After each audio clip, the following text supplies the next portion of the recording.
حضور نے اپنا میلاد خود منایا۔ کون ہے جو اس میلاد منانے کو سنت مصطفیٰ ثابت ہو جانے کے بعد انکار کرے؟ حدیث ہے بیہقی شریف، ان کی السنن الکبریٰ، حوالے سنتے آئیے۔ امام عسقلانی فتح الباری میں، امام عسقلانی تہذیب التہذیب میں، امام عسقلانی تلخیص الحبیر میں، امام مزی تہذیب الکمال میں، تہذیب الاسماء میں، ان تمام کتب میں، امام سیوطی الحاوی للفتاوی میں، امام ذہبی میزان الاعتدال میں، طبرانی المعجم الاوسط میں، مقدسی الاحادیث المختارہ میں، کل کتب میں حدیث ہے کہ حضور علیہ الصلوۃ والسلام نے اعلان نبوت کے بعد بکرے ذبح کیے اپنی ولادت کی خوشی میں، اور صحابہ کو اکٹھا کر کے لنگر اپنے میلاد کا کھلایا۔ حدیث کے لفظ ہیں ان النبی صلی اللہ علیہ وسلم عقہ عن نفسہ بعد النبوہ، بیہقی سنن کبریٰ میں اور مسند بزار میں بھی ہے، اور مجمع الزوائد میں امام ہیثمی نے بھی روایت کیا۔ حضور نے بکرے ذبح کیے اور جمع کر کے کل صحابہ کو لنگر میلاد کھلایا۔ بعض علماء نے کہا کہ یہ میلاد کے بکرے نہیں حضور نے کیے تھے، عقیقہ کے تھے۔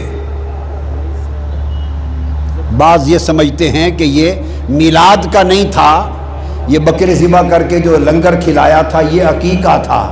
یہ اگر عقیقہ تھا اور میلاد نہیں تھا، عقیقہ وفات پہ ہوتا ہے یا ولادت پہ ہوتا ہے؟ عقیقہ کس خوشی میں ہے؟ موت کی وفات پر ہوتا ہے یا ولادت پر ہوتا ہے؟ ارے کوئی میلاد کا مانے یا عقیقہ مانے، عقیقہ تو میلاد کی خوشی کا کھانا ہے، ولیمہ شادی کی خوشی کا کھانا، عقیقہ ولادت کی خوشی کا کھانا۔ ولادت میلاد کی خوشی کا کھانا عقیقہ کہلاتا ہے۔ تو آقا نے حدیث پاک ہے اعلان نبوت کے بعد کل صحابہ کو جمع کیا اور اپنی شریعت میں، اپنی سنت میں اپنے میلاد کا لنگر کھلا کر قیامت تک میلاد مصطفیٰ منانا سنت بنا دیا، اور پھر اس سنت پر اجر عطا کیا۔ حضور کے میلاد کی خوشی پر اجر عطا کیا، اجر۔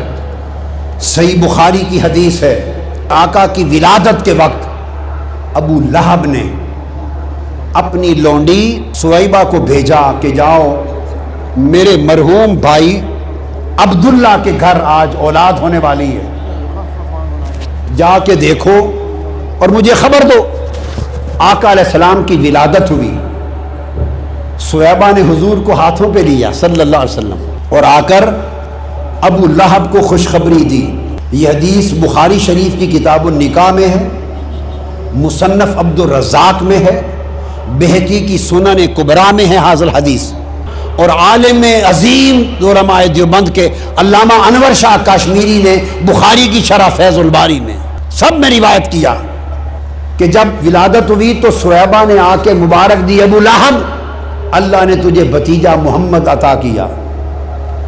ابو لہب نے اپنی ان دو انگلیوں کے اشارے سے اس کو کہا سویبہ میرے بھتیجے محمد کی ولادت، میرے بھتیجے محمد کے میلاد کی خوشی میں جا تمہیں آزاد کیا۔ سویبہ آزاد ہو گئی۔ پھر ابو لہب وہ شخص تھا جس کی مذمت میں قرآن اترا، تبت یدا ابی لہب وتب، بدبختی میں رہا، مر گیا حالت کفر میں۔ مرنے کے 1 سال بعد حضور کے چچا اور اپنے بھائی حضرت عباس بن عبد المطلب کو خواب میں ملا۔ حضرت عباس نے پوچھا بتاؤ بھائی ابو لہب کفر پہ مرے کیا حال ہے؟ اس نے کہا بڑی بری حالت ہے، اوپر دوزخ کی آگ، نیچے آگ، آگے پیچھے دائیں بائیں دوزخ کی آگ میں جلتا رہتا ہوں۔ الا ان العذاب یخفف عنی کل یوم اثنین، فقال ذلك ان النبی صلی اللہ علیہ وسلم ولد یوم الاثنین وکانت سویبہ بشرت ابا لہب بمولدہ فاتقہ۔ ابو لہب نے کہا کہ پورا سال ہر دن دوزخ کے عذاب میں جلتا ہوں، مگر ہر ہفتے میں جب پیر کا دن آتا ہے اس دن دوزخ کا عذاب مجھ کافر پر بھی، کافر پر دوزخ کا عذاب کم کر دیا جاتا ہے، تخفیف العذاب ہو جاتا ہے، اور میری اس انگلیوں سے ٹھنڈا پانی نکلتا ہے، آگ کا عذاب کم ہو جاتا ہے اور ٹھنڈا پانی نکلتا ہے، کچھ راحت آتی ہے، اور دوزخ کی پیاس اس ٹھنڈے پانی سے بجھاتا ہوں جو دو ان انگلیوں سے نکلتا ہے۔ اور کیوں؟ اس نے کہا وجہ یہ ہے کہ پیر کے دن ولادت مصطفیٰ ہوئی تھی، اور جب صہیبہ نے آ کر مجھے میلاد مصطفیٰ کی خوشخبری سنائی تو میں نے اس خوشی میں اس کو آزاد کیا تھا۔ حضور کے میلاد کی خوشی کا عمل آج بھی میرے لیے عذاب کی کمی کا باعث بنتا اور ٹھنڈے پانی کا چشمہ پلاتا رہتا ہے۔